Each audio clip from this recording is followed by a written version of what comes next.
ada itu kajian interaktif, Syekh ditelepon, dikatakan, wahai Syekh, aku ditempatkan orang tuaku di kuburan. Masya Allah. Apakah kamu mempunyai orang tua? Ada orang tuaku. Apakah mereka sangat miskin? Tidak ya Syekh. Lalu kenapa engkau ditempatkan di kuburan? Kok bisa itu? Wahai Syekh, umurku 25 tahun dan aku tidak pernah dibacakan Al-Quran di rumahku. Bukankah rumah yang tidak pernah dibacakan Al-Quran dia adalah seperti kuburan? Masya Allah, benar.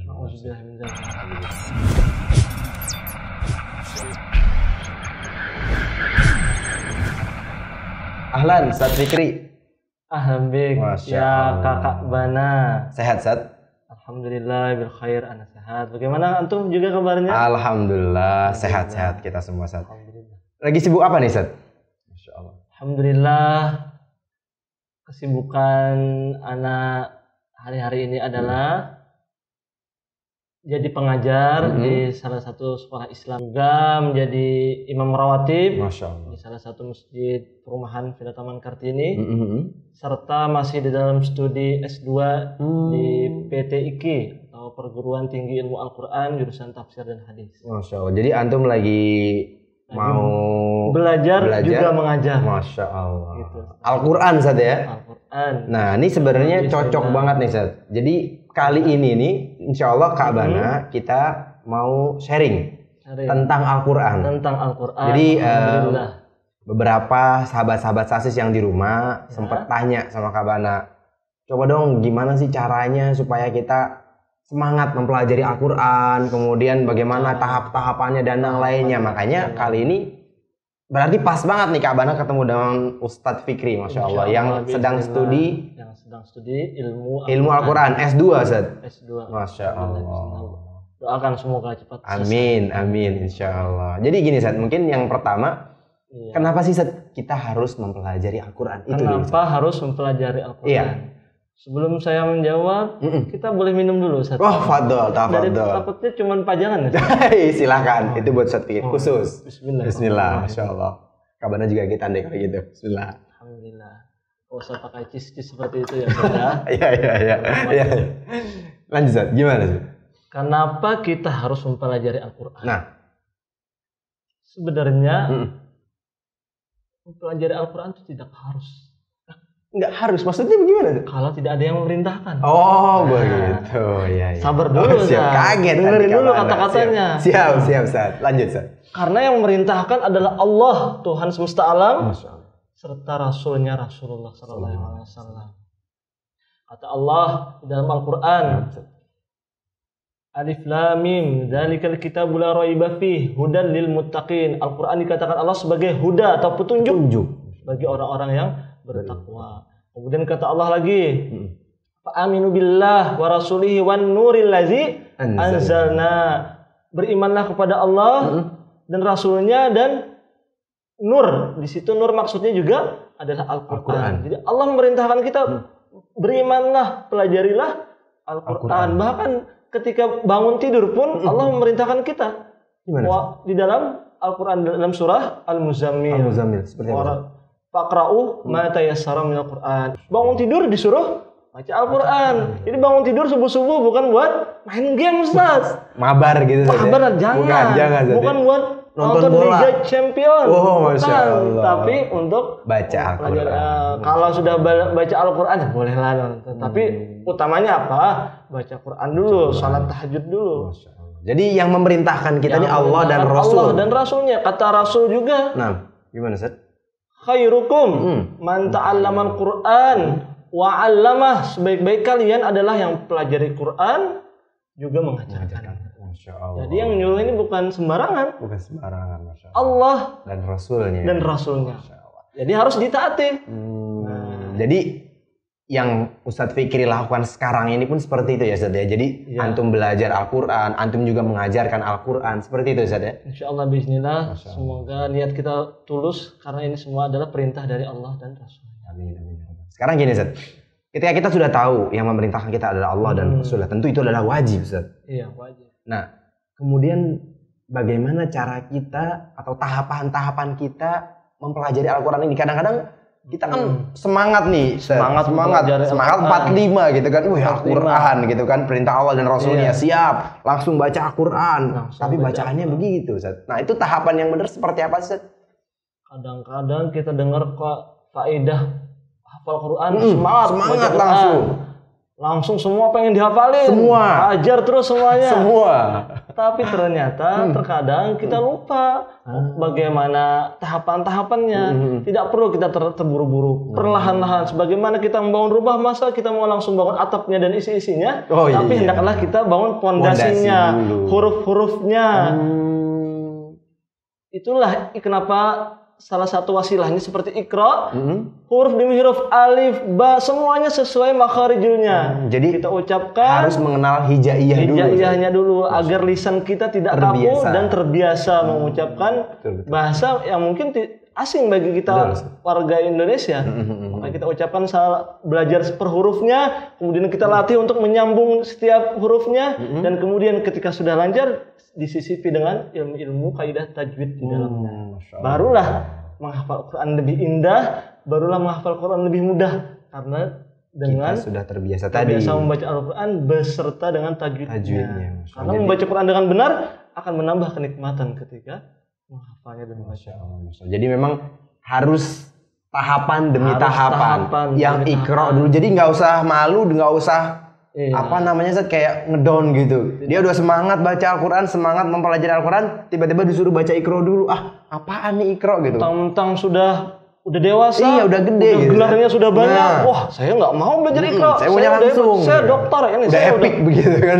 Nah, makanya susah gitu kan, gimana Zat?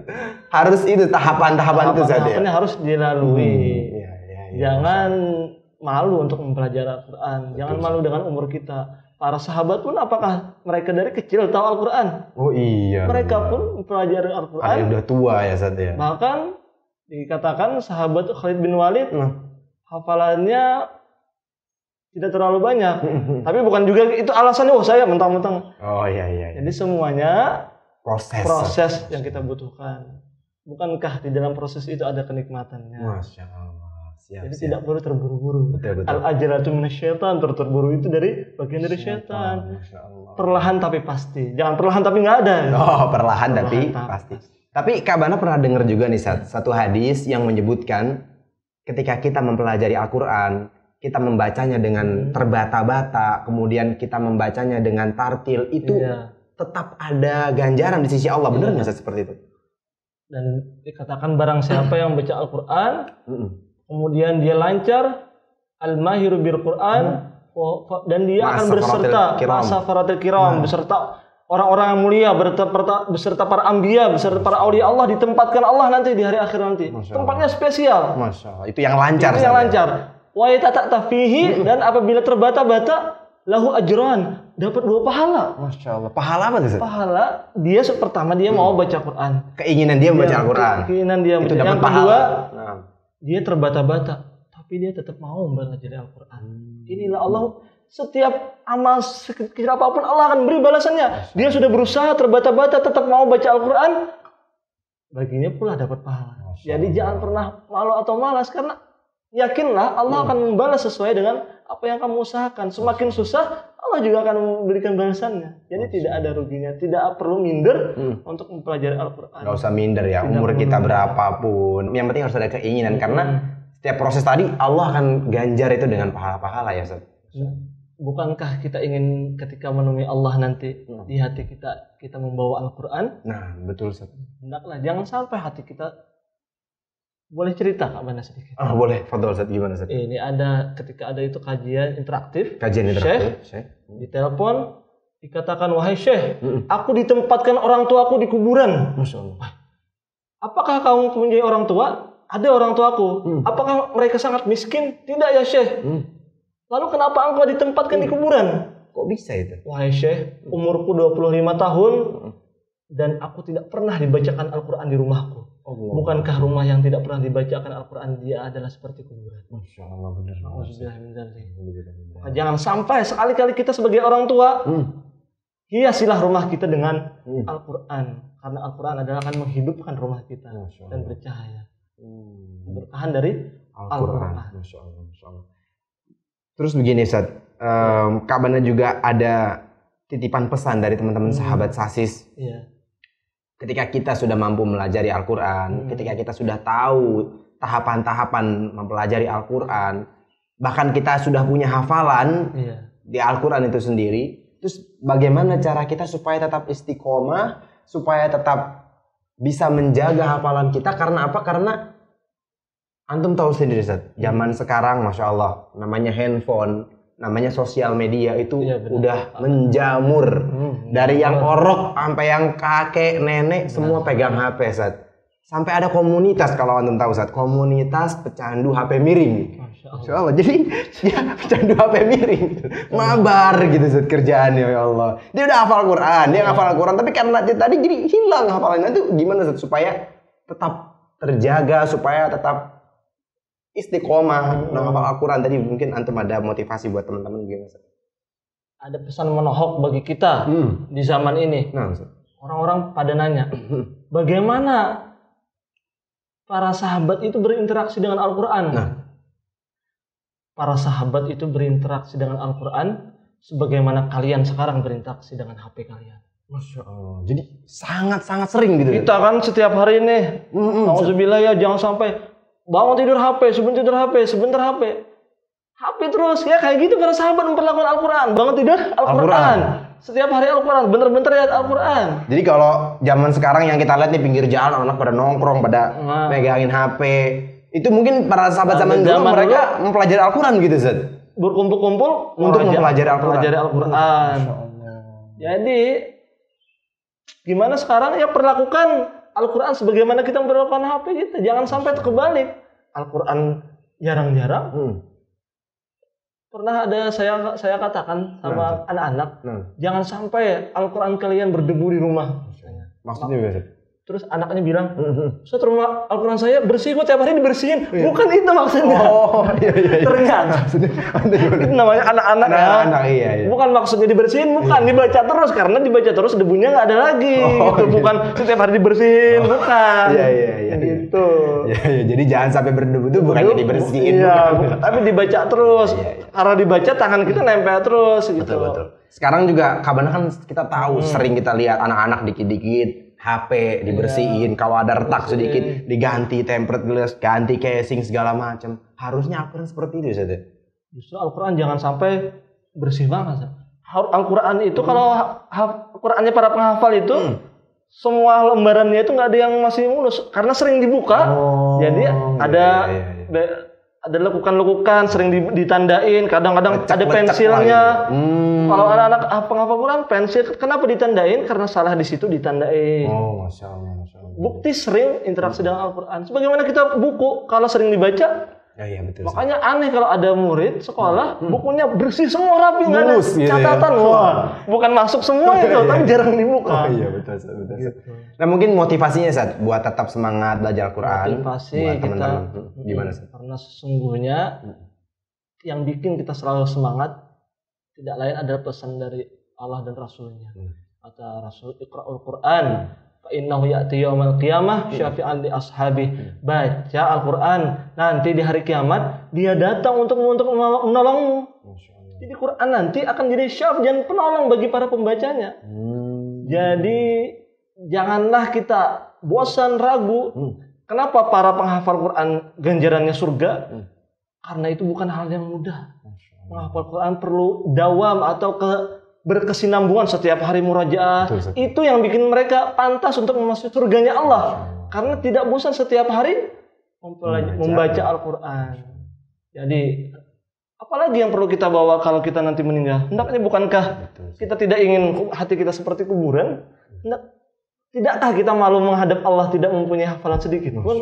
Jangan sampai. Hendaknya kita pulang membawa hafalan Al-Quran gitu. Al-Quran ada di hati kita. Al-Quran ketika kita kembali menghadap pada Sang Khalik yang menciptakan kita. Seperti itu. Masya Allah. Jadi Kak Bana agak sedikit terharu juga nih. Mudah-mudahan teman-teman yang di rumah juga jadi ini teguran bagi kita, teguran bagi kita sebagai anak yang berbakti. Apakah ingin menjadi penyelamat bagi orang tuanya? Karena anak yang ahli Quran bisa menyelamatkan orang tuanya di hari akhirat nanti. Bisa. Saking mulianya Al-Quran. Saking mulianya Al-Quran. Orang tua, ajarilah Al-Quran. Siapkan mereka sebagai penyelamat para orang tua di hari akhirat nanti. Jadi untuk para orang tua juga harus saling ini ya, Ustaz ya. Karena kita sebagai anak ingin memuliakan orang tua dengan Al-Quran, orang tua ingin mendapatkan limpahan rahmat, berkah dan pertolongan juga. Jadikan anak-anak sebagai bayangkan rumah kita dihiasi dengan Al-Quran. Masya Allah. Sungguh indah, bukan? Indah. Jadi itulah kemuliaan Al-Quran. Janganlah kita bosan untuk selalu mempelajari Al-Quran. Siap. Ini jazakumullah khairan, Ustaz. Antum udah mau mampir ke sini, diskusi tentang Al-Quran. Mudah-mudahan ini jadi motivasi, penyemangat, pendongkrak. Amin. Semoga kita istiqomah. Apalagi di masa seperti ini, saat masa pandemi seperti ini, yang tadinya mungkin kita kesibukan kerja, tapi akhirnya kita jadi stay at home seperti itu, akhirnya karena kita nggak punya motivasi, karena kita nggak punya semacam dukungan atau dorongan untuk mempelajari Al-Quran, akhirnya kita cuma rebahan doang. Jadi Kak Bana, iya. Bila mana kita sudah lama, ini pesan pribadi kita, dan Allah pun sudah menjelaskan dalam Quran, bukankah wa nunazzilu minal Quran ma huwa syifa, sebagai penolong. Makanya kalau kita lama nggak baca Quran, terus baca Quran bosan, itu jangan aneh. Itu bukan Quran. Apakah Quran ada masalah? Tidak mungkin Quran ada masalah. Kenapa kita baru baca malas? Bukan Quran ada yang masalah, bukan tapi Quran yang bermasalah. Hati kita yang bermasalah. Bukankah ketika ada luka, ketika dikasih obat, ditetesi dengan obat, sakit. Bukankah perih? Perih. Itu tanda ada yang terluka. Bukankah ketika kita baca terus kita malas, itu juga berarti hati kita sedang sakit. Oleh karena itu, kalau sakit, obati terus. Malas, baca terus. Lama-kelamaan atas izin Allah, hati yang mati tadi, hati yang sakit tadi akan hidup kembali dengan keberkahan dari Al-Quran. Jadi memang hati itu sudah bisa terlihat. Ketika hati itu tidak diisi dengan Al-Quran, itu udah auto malas. Auto malas ya. Hati itu auto cacat gitu. Karena hati yang bersih tidak bosan dengan Al-Quran. Jagalah Al-Quran. Karena sesungguhnya bukan kalian menjaga Al-Quran, tapi sesungguhnya Al-Quran lah yang menjaga kalian. Ketika kalian ingin bermaksiat, Al-Quran mengingatkan. Ketika kalian sedang ingin bermalas-malasan, Al-Quran menjelaskan, jangan kerjakanlah hal-hal yang baik dalam hidupmu. Jadi kita yang butuh Al-Quran, bukan Al-Quran yang butuh kita. Karena Al-Quran Allah pasti menjaganya. Justru kita yang sangat membutuhkan Al-Quran. Jadi kan anak tahu nih antum dari Banjarmasin, Masya Allah, dari Pulau Kalimantan, betul Ustaz ya? Kalimantan. Masya Allah, datang ke sini untuk menuntut ilmu, sekaligus untuk mengajarkan Al-Quran, Ustaz. Masya Allah, bismillah. Nah sekarang mungkin buat teman-teman yang ada di rumah, barangkali ada yang satu kampung dengan antum, coba antum sampaikan kepada mereka dengan bahasa antum. Mungkin antum bisa langsung ke... Wahai kakawanan sabarataan, jangan kada ingat kita baca terus Al-Quran setiap hari. Karena Rasulullah khairukum man ta'allama Al-Quran wa 'allamah. Sebaik-baiknya bubuh nikam itu, buan pian itu nang mempelajari Al-Quran nang nama ajarakannya. Terima kasih. Jazakallah khair.